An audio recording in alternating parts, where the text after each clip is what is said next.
Hello friends, आज हम लोग क्रोमोसोमल एबरेशन के बारे में पढ़ेंगे। ठीक है, देखिए आपको जैसा कि पता है प्रत्येक स्पीशीज में क्रोमोसोम की संख्या क्या होती है, निश्चित होती है।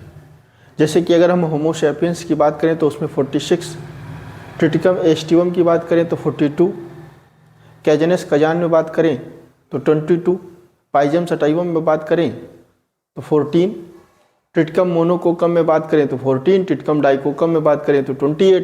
तो इस तरीके से प्रत्येक स्पीशीज में जो क्रोमोसोम की संख्या होती है वो निश्चित होती है, और प्रत्येक क्रोमोसोम में जो जीन की संख्या होती है वो भी निश्चित होती है। ठीक है, और ये जो जीन है ये क्रोमोसोम में एक लीनियर फैशन में अरेंज होते हैं, लेकिन कभी कभी क्या होता है ये क्रोमोसोम टूटते हैं और टूट करके फिर से जुड़ते हैं, या फिर टूटा हुआ सेगमेंट लॉस हो जाता है। तो इससे क्या होता है कि कभी कभी क्रोमोसोम के स्ट्रक्चर में चेंज होता है और कभी कभी क्रोमोसोम के नंबर में भी चेंज होता है। ठीक है, तो इन्हीं को हम कहते हैं क्रोमोसोमल एबरेशन। ठीक है, अगर क्रोमोसोम के स्ट्रक्चर में चेंज होता है तो उसको हम बोलते हैं स्ट्रक्चरल क्रोमोसोमल एबरेशन। अगर क्रोमोसोम के नंबर में चेंज होता है तो उसको हम बोलते हैं न्यूमेरिकल क्रोमोसोमल एबरेशन। इन्हीं को हमको पढ़ना है। तो ये जो क्रोमोसोमल एबरेशन है ये स्ट्रक्चरल क्रोमोसोमल एबरेशन हो सकते हैं और न्यूमेरिकल क्रोमोसोमल एबरेशन हो सकते हैं। ये जो स्ट्रक्चरल क्रोमोसोमल एबरेशन है ये कई तरीके के होते हैं, जैसे कि डिलीशन। ठीक है, इस डिलीशन को हम लोग डिफिशियंसी भी बोलते हैं। हालांकि डिलीशन एक प्रोसेस है जिसके द्वारा डिफिशियंसी होती है। ठीक है, नेक्स्ट जो है डुप्लीकेशन है। ठीक है, डुप्लीकेशन को हम लोग रिपीट्स भी बोलते हैं। ठीक है, इसके बाद इन्वर्जन और फिर ट्रांसलोकेशन, ये चार प्रकार के स्ट्रक्चरल क्रोमोसोमल एबरेशन होते हैं। न्यूमेरिकल क्रोमोसोमल एबरेशन को हम लोग बाद में समझेंगे। इसमें जो है एन्यूप्लैट्स और यूप्लैट्स होते हैं, फिर एन्यूप्लैट्स में भी हाइपरप्लैट्स और हाइपोप्लैट्स होते हैं, उन सब को हम देखेंगे। अभी हम लोग थोड़ा सा जो है ब्रीफ कर लेते हैं स्ट्रक्चरल क्रोमोसोमल एबरेशन को। डिलीशन में क्या होता है कि कोई क्रोमोसोमल सेगमेंट्स है वो लॉस हो जाएगा। ठीक है, कोई क्रोमोसोमल सेगमेंट है, भाई ये मान लीजिए सपोज डेट क्रोमोसोम है A B C D E F और G। ठीक है, अब ये जीन है A B C D जो हमने लिखा है ये क्रोमोसोम पे एक लीनियर फैशन में जीन अरेंज्ड है। अब सपोज डेट इस क्रोमोसोम पे एक ब्रेक होता है, इस ब्रेक होने के बाद ये जो लास्ट वाला सेगमेंट है ये लॉस हो जाता है। तो इस तरीके के लॉस को हम क्या कहेंगे, डिलीशन। और चूंकि ये टर्मिनल पोर्शन पे हुआ है, क्रोमोसोम के टर्मिनल पोर्शन पे हुआ, तो इसको हम बोलेंगे टर्मिनल डिलीशन। क्या बोलेंगे, टर्मिनल डिलीशन। तो ये टर्मिनल डिलीशन है। ठीक है, टर्मिनल डिलीशन रेयर होता है, और जैसा कि आपने देखा इसके लिए एक ब्रेक होता है क्रोमोसोम पे, एक केवल ब्रेक होता है। ये रेयर होता है क्योंकि टीलोमियर जो है जल्दी ब्रेक होता नहीं है। ठीक है, क्रोमोसोम का जो लास्ट वाला पोर्शन होता है वो जल्दी ब्रेक होता नहीं है। ठीक है, तो ये टर्मिनल डिलीशन हो गया। नेक्स्ट जो है जैसे कि हमने कहा यहाँ पे जी है, भाई ये डिलीट नहीं हुआ, मान लीजिए सपोज डेट अब क्रोमोसोम मान लीजिए दो जगह से टूट गया, यहाँ से टूट गया और यहाँ से टूट गया, और ये जो है टूटा हुआ भाग क्या हुआ, अलग हो गया, जिससे कि क्रोमोसोम क्या हो जाएगा भाई, अभी A B C D और ये क्या हो जाएगा G।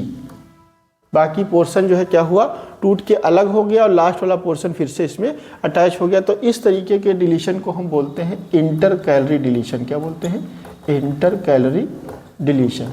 ठीक है, तो ये इंटर कैलोरी डिलीशन हो गया क्योंकि ये बीच में डिलीशन हुआ है। अच्छा, ये डिलीटेड सेगमेंट जैसा कि आप देख रहे हैं कि अलग हो गया है, लॉस हो गया है। ठीक है, तो ये कभी कभी क्या होता है कि फिर से जो है अपने नॉर्मल सीक्वेंस में आ करके जुड़ भी सकता है, तो उस प्रोसेस को हम बोलते हैं रेस्टिट्यूशन। क्या बोलते हैं, रेस्टिट्यूशन।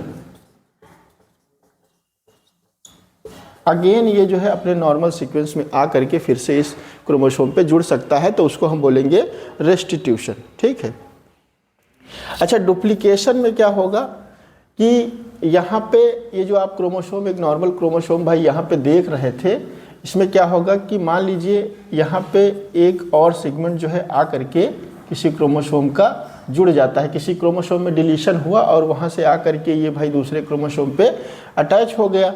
तो यहाँ पे क्या हो गया कि इस पर्टिकुलर जो है जीन का क्या हो गया, डुप्लीकेशन हो गया, रिपीटिशन हो गया।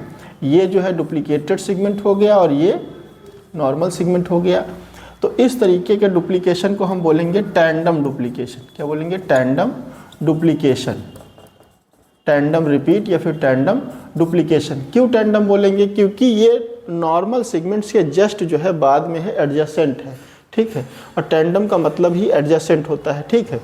अब मान लीजिए ये डुप्लीकेटेड सेगमेंट, सपोज डैट ये इसके जस्ट पास में नहीं है, ये यहाँ पे डुप्लीकेटेड सेगमेंट है, ठीक है, थोड़ा सा दूरी पे है। तो इस तरीके के डुप्लीकेशन को हम बोलेंगे डिस्प्लेस्ड डुप्लीकेशन। क्या बोलेंगे? Displaced duplication. क्योंकि जो डुप्लीकेटेड सेगमेंट है वो जो है नॉर्मल सेगमेंट से थोड़ी सी दूरी पे है, तो इसको हम डिस्प्लेस्ड डुप्लीकेशन बोलेंगे। अच्छा, ये जो टैंडम डुप्लीकेशन है, जो हमने अभी देखा कि भाई जो डुप्लीकेटेड सेगमेंट है ये जस्ट इसके पास में बैठा हुआ है, तो ये नॉर्मल सेगमेंट जैसा कि मान लीजिए ए बी है, तो इसका रिवर्स भी हो सकता है। ये यहाँ पे मान लीजिए बी ए हो गया, ठीक है। तो इस तरीके के डुप्लीकेशन को हम बोलते हैं reverse tandem, reverse tandem duplication, reverse tandem.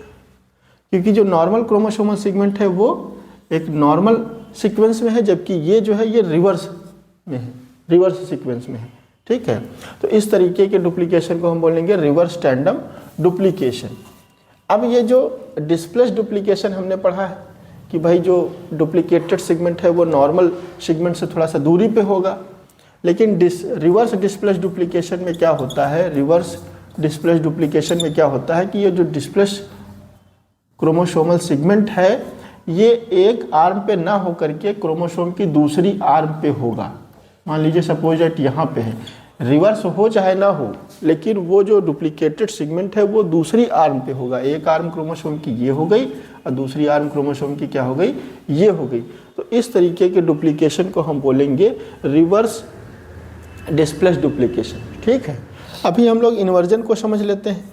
देखिए इन्वर्जन में क्या होता है कि जैसे हमने कहा ए बी सी डी ये भाई जीन है एक क्रोमोसोम पे, ठीक है। सपोज दैट ये क्रोमोसोम जो है दो जगह से इस तरीके से टूट जाता है और टूटा हुआ सेगमेंट जो है 180 पे रोटेट होकर के फिर से जुड़ जाता है।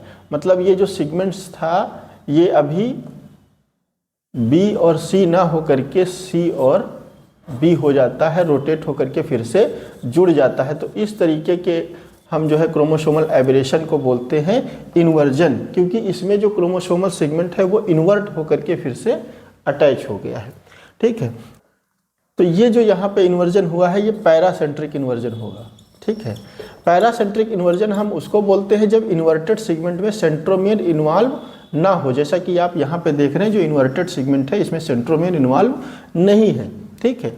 अगर यही जो इन्वर्जन है ये इन्वर्जन यहाँ पे ना हो करके ये भाई नॉर्मल सीक्वेंस में होता, ठीक है। अगर ये इन्वर्जन यहाँ पे ना हो करके यहाँ पे हुआ होता डी और ई में, जहाँ चूंकि इसके बीच में जो है क्या है? सेंट्रोमियर है। अब सपोज डेट यहाँ पे इन्वर्जन हुआ है और ये जो इन्वर्जन हो करके ये जो है 180 पे घूम करके इस तरीके से फिर से जुड़ गया है। तो अभी आप देख रहे हैं इन्वर्टेड सेगमेंट में सेंट्रोमियर प्रेजेंट है। तो इस तरीके के इन्वर्जन को हम बोलते हैं पेरीसेंट्रिक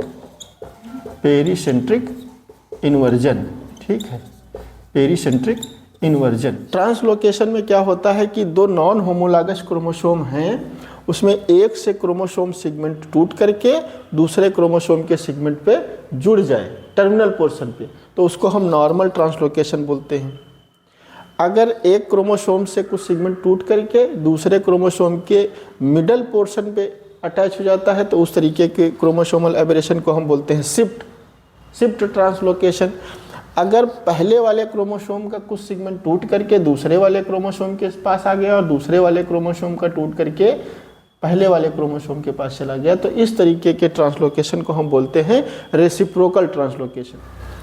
तो अभी हमने जो है स्ट्रक्चरल क्रोमोसोमल एबरेशंस के जो डिफरेंट टाइप्स थे इनको हमने ब्रीफ कर दिया है। अपने नेक्स्ट वीडियो में हम इनको डिटेल से जो है समझेंगे, ठीक है। तो आज के लिए बस इतना ही, मिलते हैं नेक्स्ट वीडियो में। Thank you very much for listening to me.